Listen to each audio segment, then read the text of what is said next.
With the Crown Tundra being released soon, I thought it'd be fun for us all to get a little more hyped for that by ranking the top 10 Gigantamax Pokemon in Pokemon Sword and Shield, seeing as this looks to be the final roster of Gigantamax Pokemon in the entire game.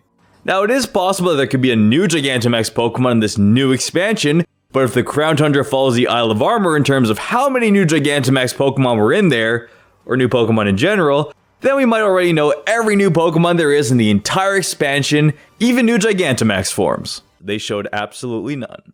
However, seeing as we have made several videos on potential Gigantamax Pokemon, and that was an enjoyable topic, let's now go over to a topic you've all been waiting for, and see which Gigantamax Pokemon came off to have qualities to be crowned as the best Gigantamax Pokemon in all of Pokemon Sword and Shield.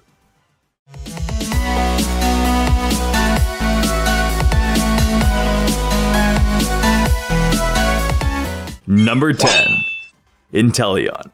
It's always hard to rank starter Pokemon with how prestigious they are, and the rivalry between who is liked the most out of all three of them. But Intellion manages to have a nicely put together Gigantamax that creates good memes, and you can't just ignore good memes. Into the mouth. Nice. It's also a pretty simplistic design that stays true to its look and the theme of Intellion, and works really well based on the idea of it. Posturing Intellion up onto a tower to target you from a positional advantage so it can always shoot its shot and not have to deal with any more criticism.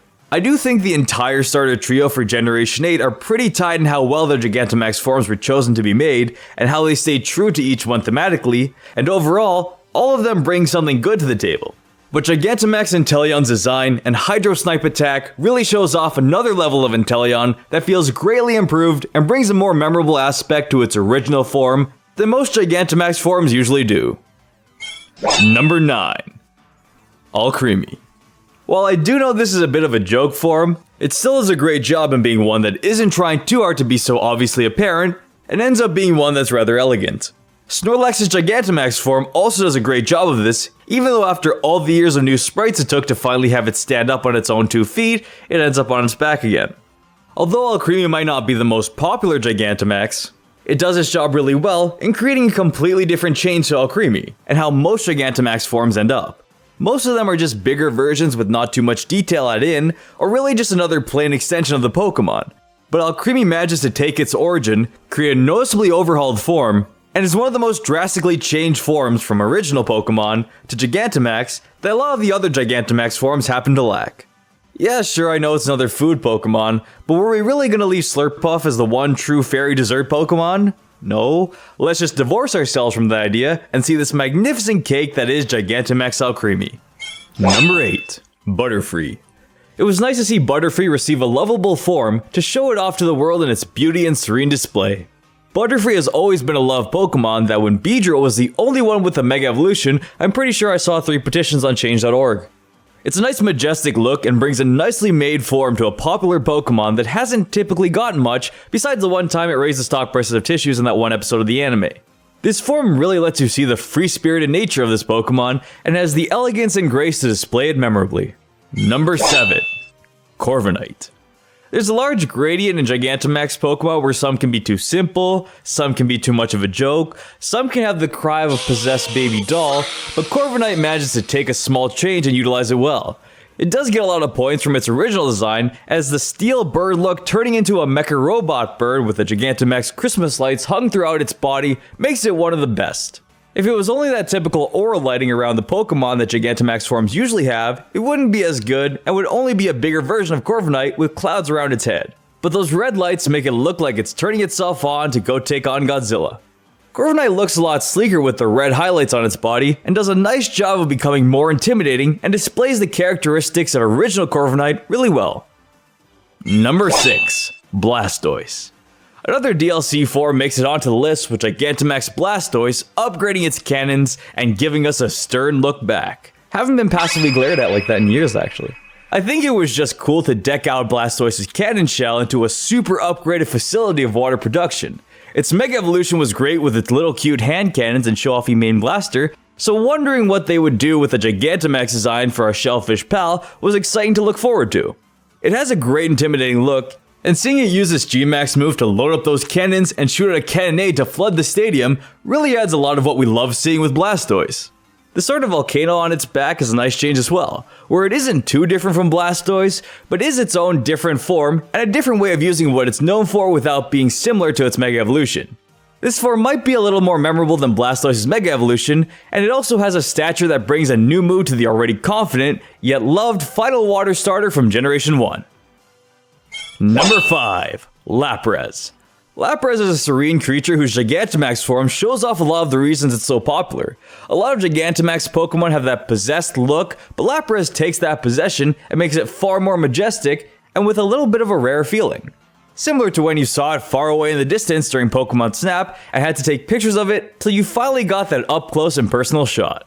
Just the idea of the musical array circling around it like a Parish song shows the serenity yet the chaotic power this Pokemon holds. Its shell is also sort of upgraded, and although Lapras is already this well-made Pokemon, it's like having a luxury car. Yeah, it's great on its own, but are you gonna pass up these new designer rims? The little smoke coming out from its shell as opposed to the usual above-the-head placement is a funny addition as well. Would have been nice to have it as a blue misty color instead of the typical red, but all around it's a well-done Gigantamax Pokemon, seeing as not a single other form has this well-thought-out lyric sheet around it that makes it even more graceful than we've already known Lapras for. Number 4. Charizard. I know Charizard has been given a lot of forms already, and maybe because of that, this form feels a little less special than the rest, but if we just forget about the rest of those forms and forgot this was Charizard and thought it was just some guy named Fred, I'm sure it would be even more well received. I know they gave Leon a Charizard as well, and that maybe took a bit of the special feeling away from it as no Generation 8 Pokemon was his signature Pokemon in his own region, but for now, let's just put some glasses and a mustache on it and pretend it's a different Pokemon. Let's really break this down to drive the point home. You've got blazing hot fire everywhere, a new neck scarf, these cool decals on its body, and Charizard's head looks even more intimidating with the polished and more sharp look. It also has that emotional blow-up where it exerts its confidence and goes up to that girl at the bar, looks her directly in the eyes, and asks if he can take the chair beside her for his table because we're not on that whole dating thing yet. Overall, it's just a great look that withstood a lot of criticism for Charizard getting another implementation and really makes it out to be one of the best Gigantamax forms there could be. Number 3. Melmetal. I've talked a lot about liking this Gigantamax form as it really exuberates Melmetal to have a more storied look. I do like Pokemon that look like robots or mechas, in limited, not overused amounts of course. And Gigantamax Melmetal keeps that craving in check. It's a form that comes off as its own completed Pokemon, as I personally have thought Melmetal looked to be in that middle ground of being a final evolution, but to a degree where it could have gone one more step further, or had a more towering look to rival legendary Pokemon in its own little mythical self. This Gigantamax looks so good and gives it the flavor it needs to be a more savory Pokemon, and even using its goo metal body to have a more stretched out and glistening look that's different. It really looks so good it could even be mistaken for an evolution if the aura around it was taken off and you didn't know it was a Gigantamax. Number 2. Toxtricity. One of the most popular Pokemon in Pokemon Sword and Shield had to make it onto this list. When you have an entire hill dedicated to your Gigantamax form, which is already on such a great Pokemon, then you know you have to have something good here. This eerie-eyed look gives it such a powerful glow as it looks overcharged in this form and ready to take on any fight. It even combines the color of Toxtricity's 2 forms and gives it a radio tower to listen to all the latest greatest hits. The menacing look and additional power and confidence brought into such a great Pokemon with this form adds so much, and even adding in its electric guitar and having some of the best art that any Gigantamax Pokemon could have brings Toxtricity to number 2 in the top 10 best Gigantamax Pokemon Festival. Number 1. This might be a bit of a disputed pick, however this Gigantamax form not only makes the Pokemon that it's changing from significantly better in terms of design and attributes, it also has such a uniquely considered look that's different from the rest of these Gigantamax Pokemon. You might remember Grimmsnarl's Gigantamax from being leaked and a lot of people assuming it as the 3rd legendary Pokemon in this generation. It really does have the look to be a main villain type of Pokemon, and I think a Pokemon that looked like this, that wasn't just a form, would have made a great addition to the story. Grimmsnarl in its original form has a bit of a stunted, more silly but strong look, which is good, but the fierce evil look its larger form has makes it feel like a boss Pokemon. Let's ignore the whole its body is made of hair thing, and just assume it's a bunch of dark spirits, and you have yourself a Final Anime episode boss fight with this Pokemon. The level of upgrade this version brings outdoes the contrast from every other Pokemon that changes into its Gigantamax form. The dark fairy look is just really well utilized in this design, and to me, the overall look feels like a staple poster Pokemon for this group of forms that could be used as an example to show off what Gigantamaxing is really about.